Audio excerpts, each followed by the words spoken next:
Grab your big book, your pen, your highlighter, and notepad and get ready to hear and apply some of the solution from the Big Book of Alcoholics Anonymous through the experience, strength, and hope of Nikki M. To have a question addressed in a future episode of Noodle It Out with Nikki, please send an email to noodlewithnikki@gmail.com, and Nikki is spelled with 2 Ks. To get a more interactive experience with Nikki as she noodles out life and recovery questions using the Big Book of Alcoholics Anonymous, you can get a link to her weekly Noodle It Out with Nikki meeting held live on Zoom every Monday morning at 9 o'clock Eastern Time. The information to that meeting is in the show notes of this podcast.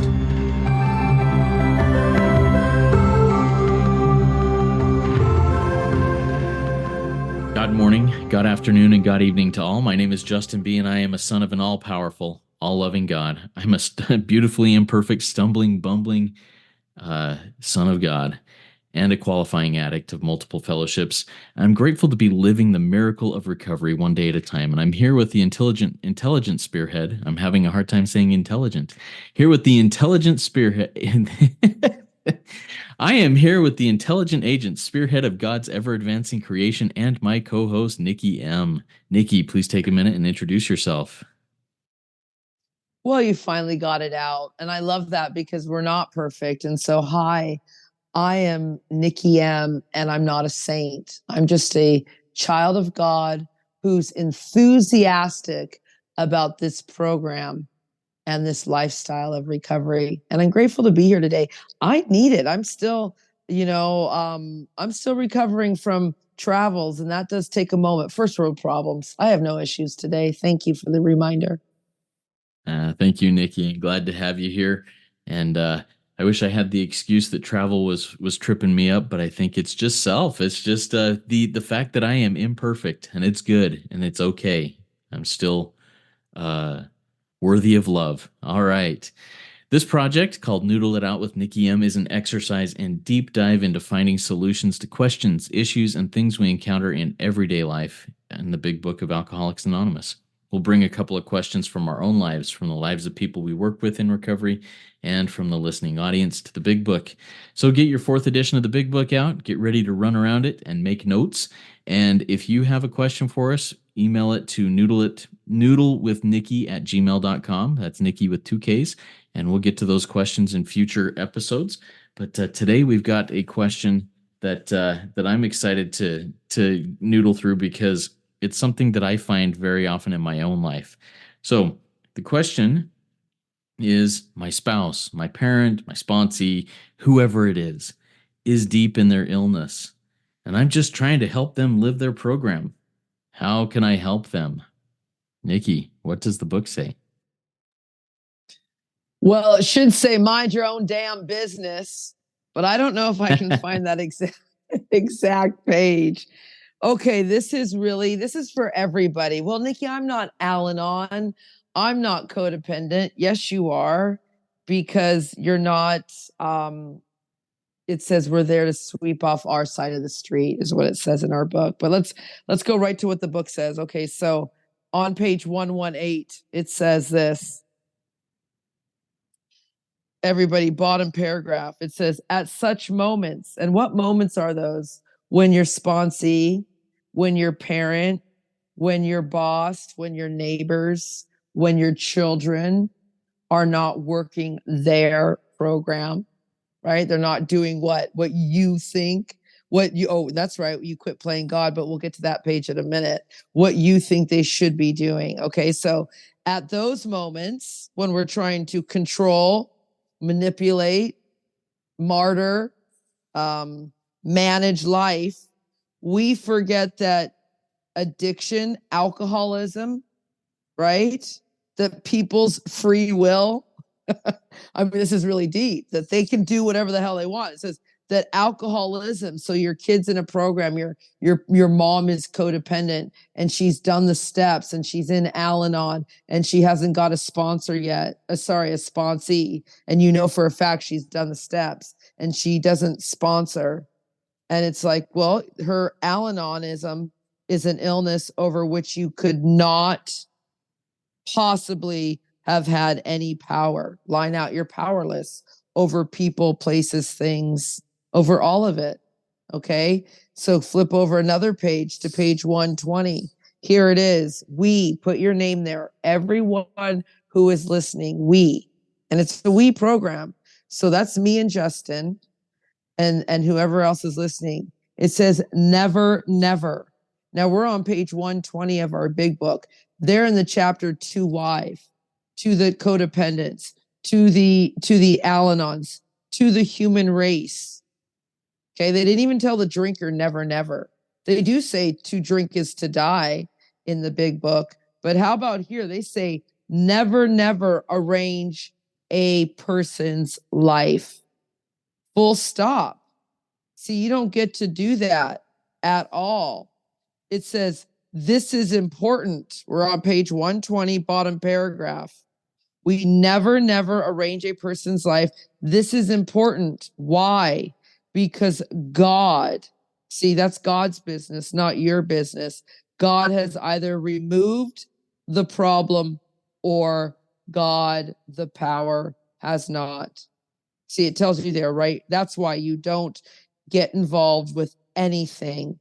It says, place the problem along with everything else in God's hands. My line out says, God is in charge. Okay, so here it is too. Let's all turn here to page 60.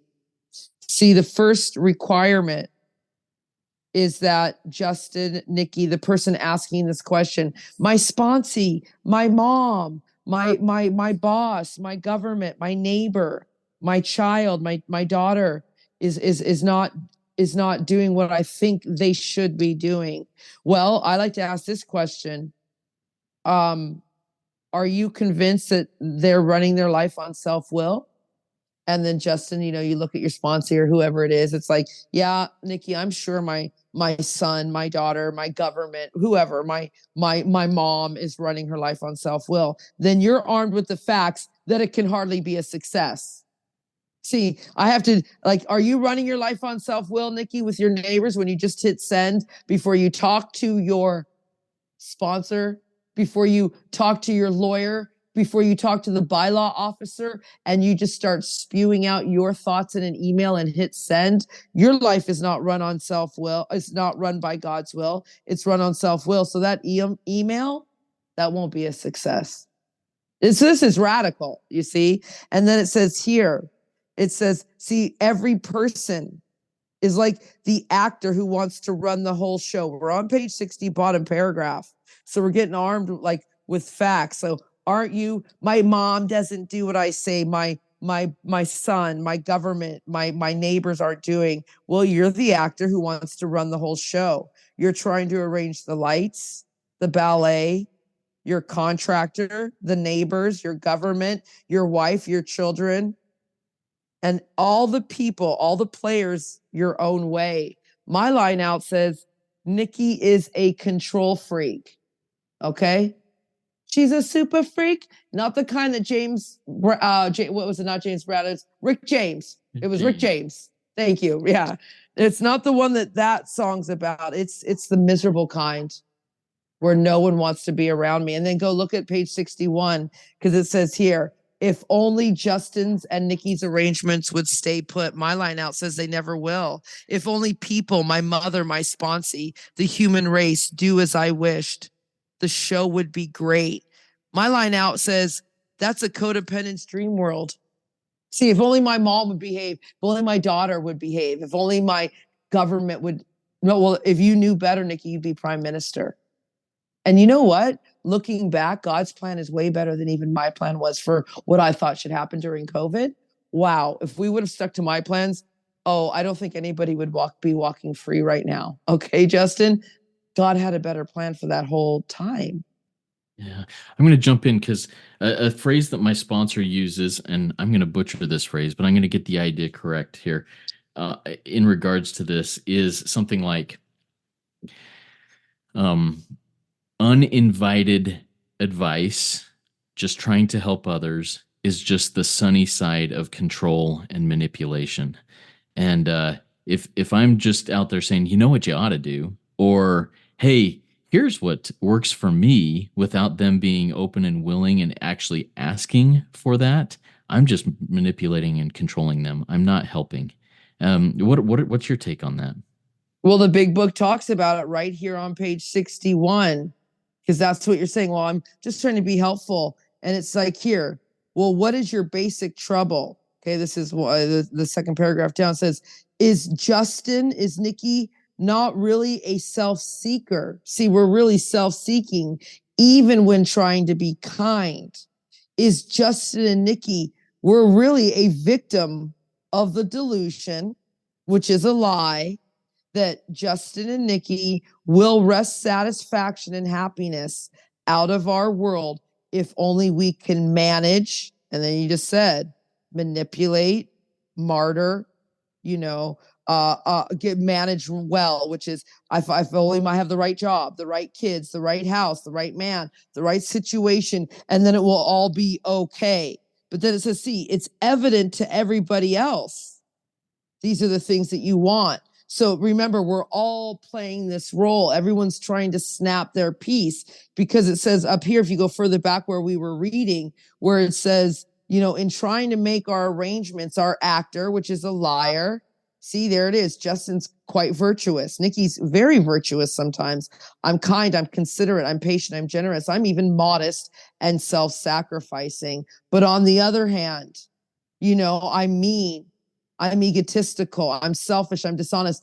I'm the bleeding deacon rather than being the trusted servant. Look what I do for you. Look what I do for this fellowship. Look what I've done for you, daughter. You should listen to me. All the sacrifices I make. No, Nikki, you're just a master manipulator. You're a human with a variety of traits. And then you're going to exert yourself more on the next occasion. And then when it doesn't suit me, it says, I'll think that I'm somewhat at fault, but I'm sure other people are more to blame. Like it's all in the book.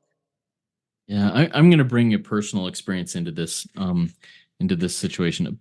2 or 3 years ago, I don't remember exactly when, in my step 11 practice, I had a blind spot opened up to me that I was really struggling with manipulation, and I didn't understand it. I was like, I don't understand how I'm being manipulative. And I went and I went and saw a therapist. I went and saw all these different people. I talked to a lot of people saying, hey, show me this manipulation in my life. And I just didn't see it.